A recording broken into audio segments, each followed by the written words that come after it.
and Alan talking about movies. They may be best friends, but they always disagree.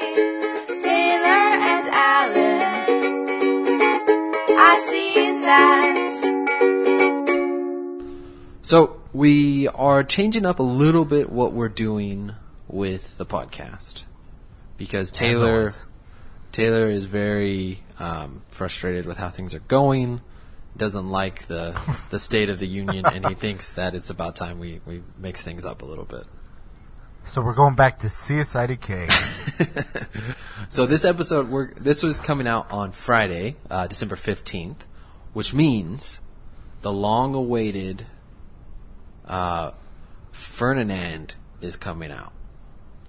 Yeah. Ferdinand? I got Ferdinand. Ferdinand. I am going to the midnight showing. Are you? Are you dressing up? Yeah, I will dress up as Ferdinand. Do you know I think it's a bull? A bull with a big heart is mistaken for a dangerous beast. I almost said breast. He is captured and torn from his home, determined to return to his family. He rallies a misfit team on an ultimate adventure. I am dressing up as his heart. Nice. No, but what's really coming out is Star Wars: The Last Jedi. I mean, Ferdinand Jedi is coming out, but what everyone's excited about is The Last Jedi. How do you feel about it? Are you excited? Are you looking forward to The Last Jedi? I am looking forward to it. I am excited just because I like to go to the movies. Yeah. Are you going to go? When are you going to go see this? I'm not a diehard. I plan to see it on Friday. Oh, are you? That is the current plan. My boss has already purchased tickets, so... For you, or just for... is that just news that you want to let everyone know that your boss bought? He has left me out. He has decided to take his family instead. Have you watched any of the trailers? Only the one I was forced to watch because it came on in the movie theater, but I've been trying to stay away. Sometimes I like to watch trailers if they are still far away, but as we get closer to the movies, I don't want to watch them because I'd rather just watch the movie. And I feel like trailers aren't the same as they used to be. I feel like they put too much into these trailers, and by the time it's over, by the time the movie comes out and there's 3 different 3-minute trailers, I feel like I've seen half the movie. Well, it's weird because while that is the case, I agree with you, they also just straight up lie about what's going to be in the movie. Like the Rogue One. Half the stuff that was in that trailer didn't happen in the movie. Yeah, I've noticed that. We just talked about this, right? Rogue One? No, not Rogue One. About the trailer being different than the movie. And it was because, what was it we were just talking about? Because I told you I had it, memorized, the line. And, it was from Toy Story. I have no idea what I'm talking about. No. This may have been a dream, or I may have just been talking about this with Crystal. Yeah, it's not me. Okay, so long story, I'll just, to summarize, the trailer for Toy Story, I remember I saw it probably 100 times, and I pretty much had it memorized before I ever saw the movie. Uh-huh. And then when we went to see the movie, it got to one of the scenes that I recognized, and I was quoting it kind of in my head, and it was different. The lines were different, and I was like, this is not the real movie. This is not what was promised. I'm just upset that you confused me with your wife. Oh, she's going to be a lot more upset. It's a good thing she does not listen. Well, she has that theory because she's Mexican with brown hair. I'm Mexican with brown hair. You're as white as possible with blonde hair and blue eyes. My wife is I could get whiter. And Crystal's theory is that we just found the female versions of each other to marry. Yeah, I remember the day we were all talking about that, And me, you, and Crystal were like, haha, oh yeah. And Sam just looked really offended. Sam did not like it then, does not like it now, and probably would not appreciate me bringing it up again. Does not care to be compared to me in any way, shape, or form. That's probably the most upsetting part. She's like, is this me how you see me? Like this person? More than me finding the female version of you is that anyone would compare her to the female version of you. Ugh.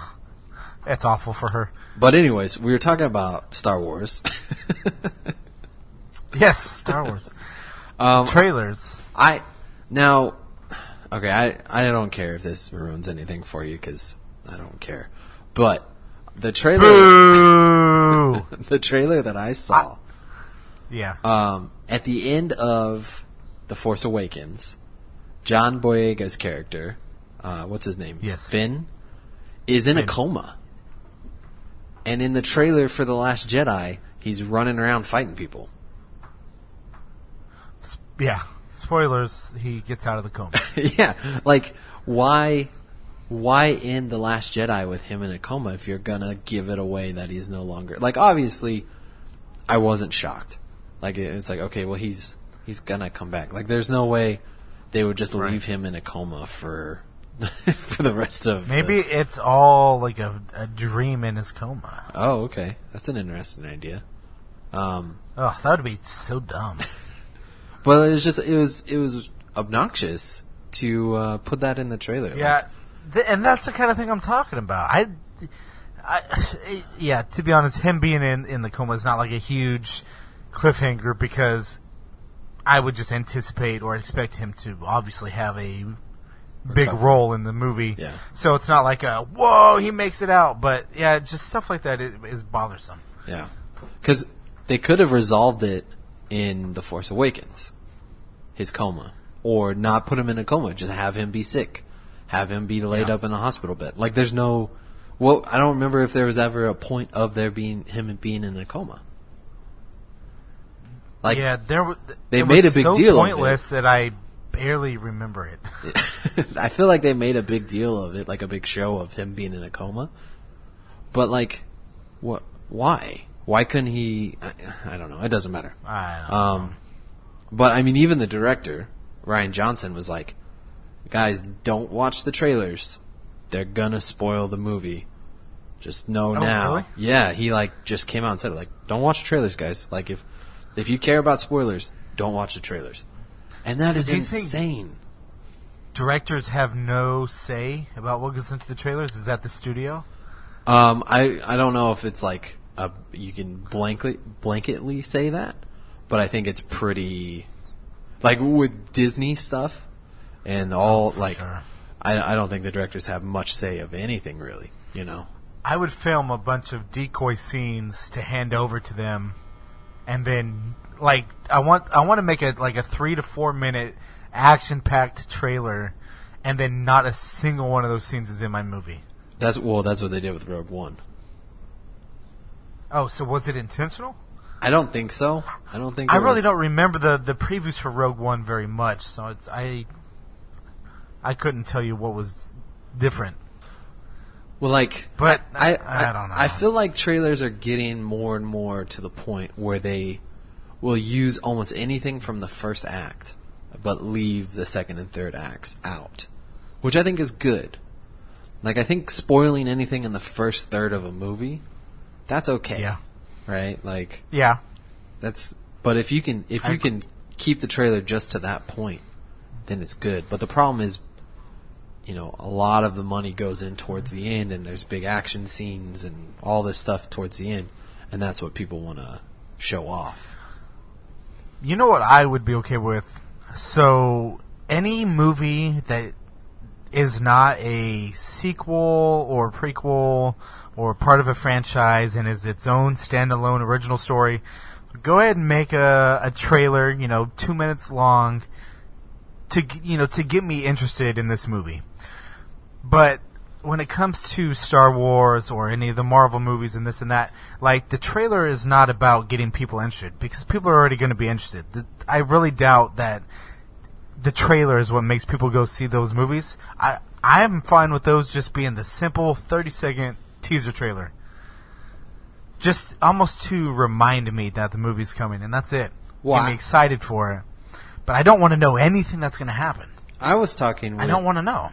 with Nitpicks, Sam and Max from Nitpicks, and we were saying that like they had a similar point that I don't know if I said it, but the idea of don't even put trailers out, like with the Marvel movies, with the Star Wars, just like there's this thing in LA where they have these pop-up restaurants where real famous chefs will just throw up a tent and cook, and they sell everything out. People show up, they make a ton of money, and it's this big event. Like if Star Wars came out in one day in one theater in one random town over the course of a year, like where it was just like a game, you never knew what was going to happen, and it just like popped up, and like you could go see it in your town on this random Thursday. You know what I mean? Like it would do just the game of it. I think would be so massive. Like there'd be a lot of people really upset.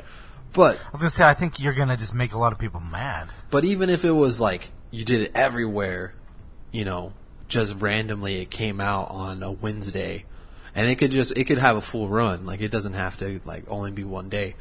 But it would just come out a date earlier than announced. Yeah, and not tell anybody. Not even announced. Like don't ever announce it. Just let it come out. It would do the surprise factor would probably be more effective than the trailers. Like you look at Rick and Morty, they came out on April Fool's, the first episode of season 3, and everyone was talking about it. Like that, people talking about your movie is much more effective than you talking about your own movie in a trailer. Yeah, but see, I feel like that only works with like what I was saying, movies that are already known. Yes. These franchise movies. Trailers, at least from what I can guess, used to be no one has any idea what your movie is, what it's about. You have to get them interested, because I'm not just going to go see a movie because I saw a headline. Yeah. Like, you have to interest me, or I'm not going to go spend the money. Well, That's what the trailer's for. They also were only for before movies. It was before the internet. It was before people could go and break them down and go scene by scene by scene. Like yeah, exactly. I remember what was it? The Star Wars Phantom Menace. I think people were just going to the movie, going to buy a ticket to a movie, watch the trailer, and leave. Yep. Like that was that's how. I don't know. It's a very different thing when you have the internet and you can just pull it up. Yeah, that's how it should be. Where it's not on the internet?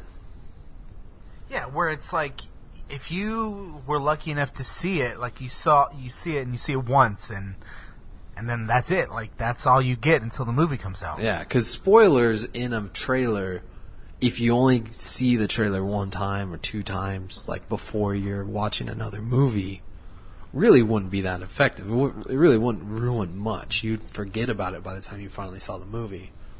Right. But when you go and you watch these things on YouTube or whatever, and you see it over and over, and you hear people talk about it, then it kind of sticks in your brain, and it becomes a bigger problem. Yeah, which is why the closer I get to a big movie coming out, the more I try to avoid everything on it. Yeah. Just so I could go into it knowing as least amount as possible. Yeah. Yeah, I think I find it. I'm more. I don't know. Not objective. More dumb. Ignorant. Yes, more dumb to it.